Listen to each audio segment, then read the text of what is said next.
Okay, back to like your timeline. You've had this epiphany. Bukele makes the law that you're like, all right, I'm in. You sell everything. You come down here from Canada. Then how did you get to what you're doing now, the Bitcoin hardware store? Like, how did you get from like October of 21 to the store just opened up like a month ago? So you're talking about a little over 2 years. Yeah. What was that journey? When did you go like, this is what I'm doing? Was there a process? Yeah, it was, learning about Bitcoin. And so let's go pre-2021, where because it's just a financial tool, I'm using all these exchanges, right?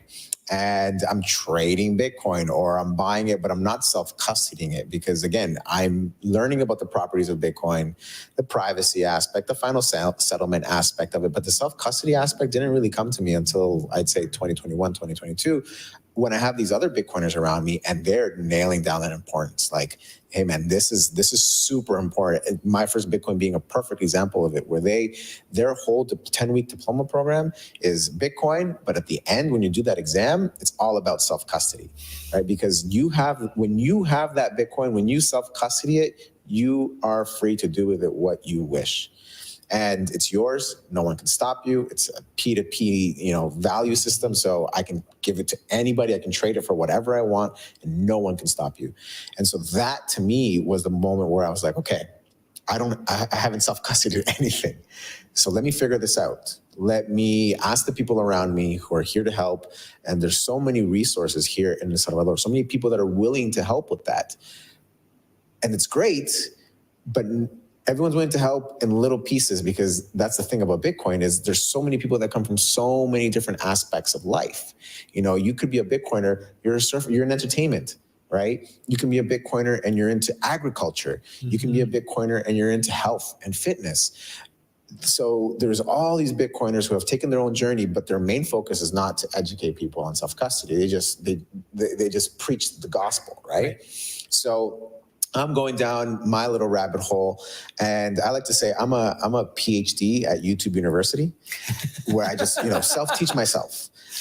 Go down the rabbit hole, watch YouTube, and see what's out there so that I can learn. So I'm going down this rabbit hole, learning, BTC sessions, Andreas Antonopoulos, just all these different resources, and I'm realizing that here in El Salvador there is a problem. And the problem is getting electronics here into the country, importing things into the country. And so I'm pretty resourceful. I like to think I'm pretty resourceful. And I'm having a hard time, getting a wallet, getting the right type of wallet, getting the right type of equipment. So as I'm figuring things out, I'm like, well, there's lots of Bitcoiners here, and it seems like nobody's figured this out yet. I'm figuring it out for myself, and I feel that the way that I can help this community out is by doing that, figuring it out, going down, doing all the hard work, so that I can have this available for people here. And that's kind of where the idea really came from. If I was having trouble, well, I want to solve this issue, and then I want to make it easier for people, because we can't make that a barrier to entry, getting things into the country. I just got to interject. That is such the Bitcoin mindset. This is what I love about Bitcoiners. I'm having this problem. How do I make it better for everybody else? And that is such a pervasive mentality. And it's why the Bitcoin space is so enticing to me, as I love that sort of problem solving. How do we fix the problem? Yeah. Like, Bitcoiners don't sit around and bitch. They go, how do we fix it?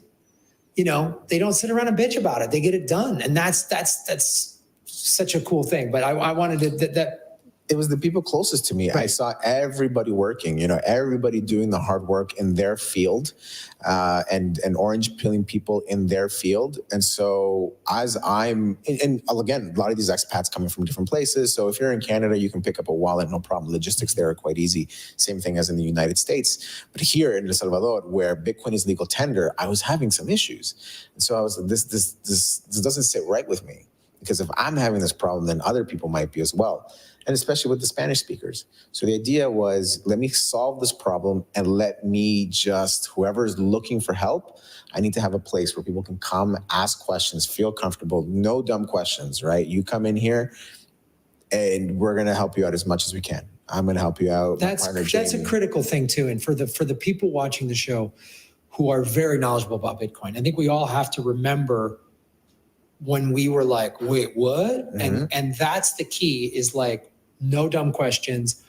I needed to have explained to me, like I had to watch these videos that I think Bitcoin.com's YouTube channel that were like, for a 5-year-old. I mean, dude, really, I needed that. Like, if a horsey has 1 Bitcoin, then, you know, like I needed it told to me that way. Yeah. Because I'm not a tech guy. I'm not a finance guy.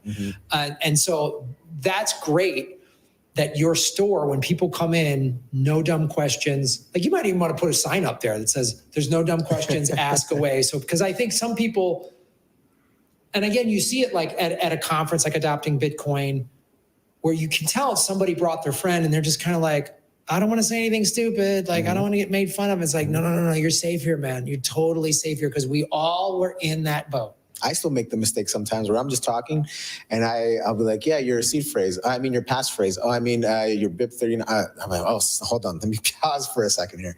Because it's just like the people who are coming, the expats who are coming, the Bitcoiners who are coming and trying to learn how to speak Spanish. You're never going to get it if you don't immerse yourself fully into it. Right. It's going to be, you know, it's a learning curve, but you need to immerse yourself in it and you need to feel comfortable. And so I just want to make it easy for people to understand the simple concepts of self-custody. Understand Lightning, because it's what we use here in El Salvador, teach them the difference. And what I learned as well being in the Bitcoin community is that there's no one way to use Bitcoin. Right. There's many different ways that you can use it it depends on your lifestyle, depends on where you live. There's so many different factors. And so I'm here just trying to help Salvadorans, whether it's just accept remittances via Strike, accept remittances via Chivo, or they want to start actually saving money, going into self-custody, or they just want to accept, if I'm a business and all I want to do is accept Bitcoin because I'm deciding to use fiat, you're free to do whatever you want with it, but use this tool because we're the first country. We are lucky enough to be able to use this thing. So that's the purpose of the hardware store, is to help anybody who's looking to get help. Come in, ask any question that you want. If we're able to help you with it, we will. If not, we'll guide you in the right direction to find someone who can help you out with it.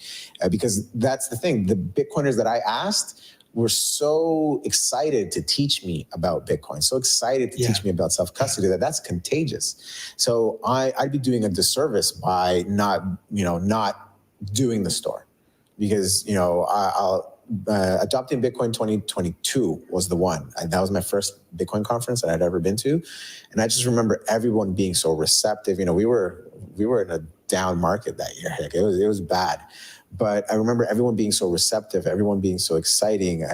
Seed Signer coming in and teaching people about things, self-custody. I was just like, wow, this is incredible. These people are here not knowing how to speak Spanish, but trying to speak Spanish, doing a workshop for everyone. And they're doing it just because they want to, And so I wanted to do my part. And I just felt like it was my responsibility to do it for the Salvadoran people, because, I do, when I see a Salvadoran person, I see my grandmother, I see my father, my sister. And so I just want them, if they decide that this is what they want to get involved in, then I want them to have a place where they can feel comfortable coming in, asking whatever question they need to, and just confident, because ultimately confidence breeds, I don't know what the saying is, but just help them out. Make it seem like, just make them comfortable with the whole process. Yeah, it was, when I popped into your store, it was really cool just because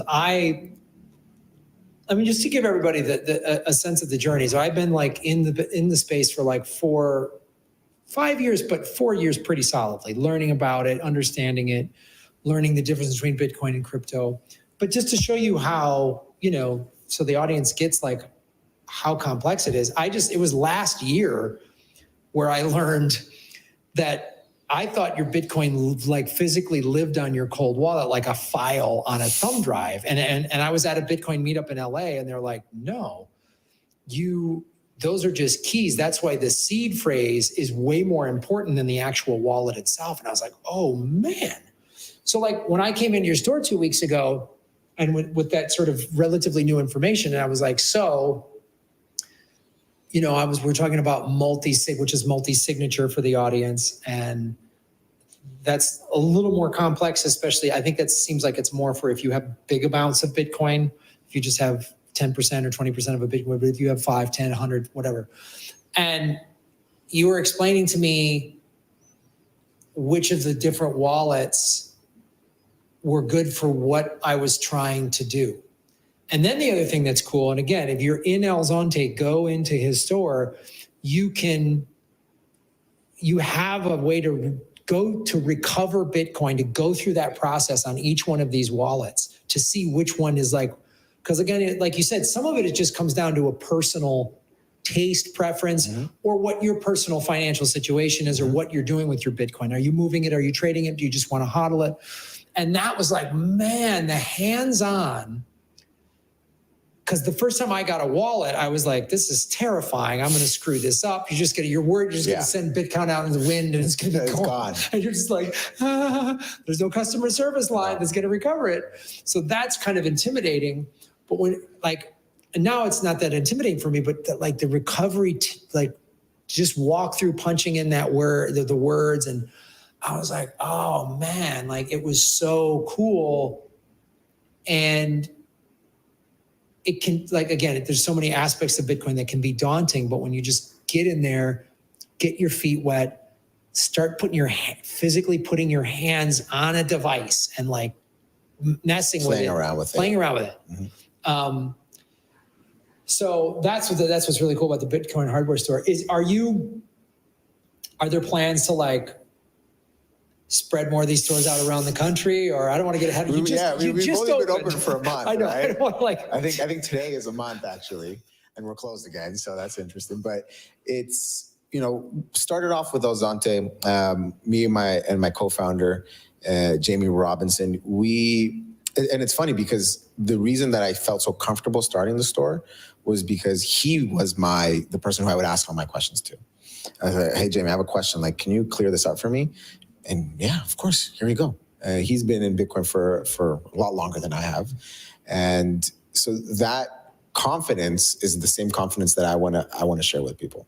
And so you come into the store, you play around with the different tools, you're able to see what you feel confident with, and you're able to practice as much as you want in there. I'm not going to kick you out, especially if we're talking about Bitcoin. There's no way that I'm kicking you out of there.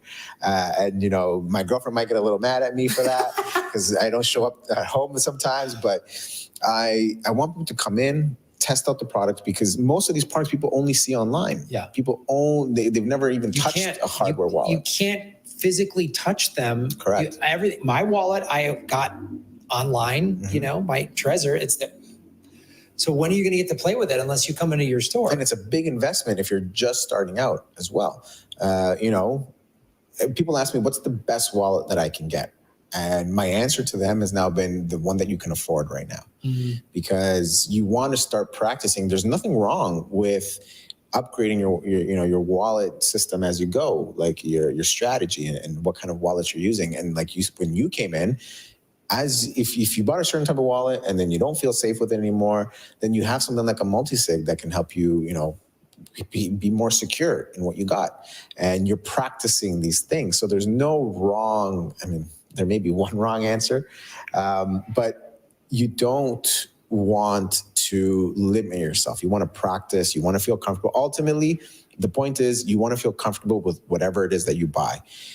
Because if you, by any chance, lose your wallet, like you said, you lose your hardware or your hardware breaks, you need to feel comfortable being able to restore what it is that you have. That is the most important part of it. Once you feel comfortable restoring it, then you're growing as you go. Yeah. You start learning more things. You start learning about adding a passphrase to it, setting up different dummy wallets, doing air gap transactions, doing multi-signature. So that knowledge base grows, but everybody starts somewhere. And sometimes you just need to play around with it to see what you like, so you're not so intimidated by it anymore. And so that's really what we're trying to do at the store, almost like an Apple store. Yeah. You come in, you play with it, you use it. Do you like it? Do you not like it? Do you like it, but you still want to go home and check out some YouTube tutorials before you pick it up? We even, for example, with the seed signer, we even rent the seed signer out so that you can go home, you can play with it, because that one's really cool, where you can just, as soon as you unplug it, the memory erases, doesn't store your seed phrase, and then you plug it back in, you can generate a new wallet, and you can practice. So we'll even rent out that seed signer to you so that you can just play around with it while you're figuring out if this is the right tool for you. So there's different options and so many different projects trying to solve different issues. Ultimately, they all work very similar. Sure. Again, it's your 12 or 24 word seed phrase, right? And then you want to add some security to it, you can add a passphrase to it. So you can also too, this is the thing I'm learning, that I learned last year, and you have these products in your store. There's where you can create your own seed phrase. That's because some people feel like, well, if this company is giving me a seed phrase, then that could be a hackable entry. Sure. Yeah. So explain some of these, like you have the dice and all, which is really fascinating. Like just the layers of security that you can add to this, which is significant. As the Bitcoin price goes up, mm-hmm. in the next, if Bitcoin goes to $1 million, there's going to be a bunch of new millionaires in the world. Yeah. And then billionaires and maybe even trillionaires, depending on, like Michael Saylor will be a trillionaire. Mm-hmm. So explain how that creating your own seed phrase and the different things and products that you guys have. Yeah, of course. So to start off, I think the most important thing for us was to use brands with a great reputation, brands that fit the Bitcoin ethos. So that was most important to us. And me, myself, the way that I guard my stuff, or the paranoid person that I can be, I wanted to make sure that this lived, we had good standards at the store. And so right now we have 4 different brands of hardware wallets. We have the Blockstream Jade, which I love recommending to people as a starter. Very easy to use, very intuitive. And then it also integrates Liquid Network, layer 2 for those that are not familiar with it. Then we have the Seed Signer. The Seed Signer is a free and open source project. And it's fantastic because you build it yourself with off-the-shelf parts. And the Seed Signer operating system, you download it off GitHub, and it's a fantastic system. They've been here to El Salvador, just like Blockstream, huge supporters of what's happening here in El Salvador. So we felt super comfortable. They're so open to helping you out with answering any questions. And again, that's where I got the motivation to start the store, is you have these developers who are doing this on their free time, not getting paid to do any of this, and they're just doing it to support the ecosystem. So Seed Signer is a great project. We have CoinKite cold cards, and they are, super high security, like with the most paranoid Bitcoiner in mind, and the Passport Foundation. And so we have 4 great hardware wallets at the store for all different types of levels. But the most important part is that they have a great reputation. You can generate your own seed phrase with certain ones of them. So that's why we have the entropy dice. So you can roll your own entropy, although that's pretty technical. And there's a lot of, it's important that when you're using and you're generating your seed phrase via dice rolls, that you're doing a minimum of 50 dice rolls for your 12 words, 100 dice rolls for your 24 words. It's math. The way that algorithm comes out to, if you don't do the minimum 50 dice rolls, then you're actually making your wallet less safe. Every dice roll that you do less, it's less and less safe. Wow. So those are things, entropy just being, entropy being something that we explain. Like people ask, what is entropy? And it's just trying to create total randomness, which is why you have the dice, right? You throw the dice, you throw 50 dice, and the probability of you rolling those 50 dice in that exact same order, from, if I'm to be correct, has about 36 zeros after that number. So I don't know what that number is. It's too big for me to grasp. But so then is like each number a letter assigned to each number? It's like a binary. It's like a binary code, right? So you roll the dice, you roll the 50 if you're doing 12 words, and after you roll the 50, it gives you like this checksum, and then you have all your words. You write down the words, and that's your wallet. right? So again, it can get a little complicated, and it's not for everybody, because you have to understand how important it is that you're doing at least a minimum of 50 dice rolls. Yeah. If you're not doing that, then you're putting your wallet and your funds at risk. So I don't really start people off that way. Right. You know, if you're using something like a cold card or a Blockstream Jade, then it just has a random number generator that creates your wallet for you. Mm-hmm. And again, these are trustworthy companies, so you don't have to worry about anything. Right. You don't have to worry about your seed phrase being stored somewhere in the cloud. It's a random number generator, and it creates your wallet that way. So again, depends on if you want to roll your own dice because you're that technical and you really want to go down the rabbit hole, then that's there for you. If you just want to make it as easy as possible, then you just press next until you get to your 12 words, and you know that you're safe. You're safe doing so. And we try to teach people about the best practices. You know, you are going to do this offline, no cameras in the room, no microphones in the room. You want to make sure that obviously you're alone. That, you know, we don't allow people to actually generate let's call them real seed phrases in the store. You have to do this by yourself in private, understand the importance of the seed phrase. You lose the seed phrase, you've lost your funds. Right. You lose this hardware wallet, it's okay. You can just go buy another one. There's no problem. So we really want people to understand the importance of the 12 or 24 words, keeping them a secret, storing them somewhere that you're not going to lose as well. That's also important, right? And making sure that people feel comfortable with the restoring process, because you don't want to come down to that moment where your wallet does break or you do lose it, and now you're struggling, and now you don't know what to do. Mm-hmm. That's what we want to kind of really nail down, is having people understand the importance of that and making them feel comfortable with restoring that wallet. Like you lose it, like it's okay. I'll go pick up another one, no problem. Or you're traveling from one place to the next and you don't want to carry your wallet with you. Right? All right, cool. Then I'll travel, and then I'll go buy these off-the-shelf parts, create my own seed signer, and there we go. I have access to my funds again. No problem whatsoever. Or you do lose your wallet, and then you want to go online real quick onto a hot wallet and then send it back to cold storage again. Like, there's so many different ways to do it, right? So we want people to come in, and we want to hash out ideas as well. We want people who are knowledgeable about, Bitcoin, who've had it for a really long time, self-custody.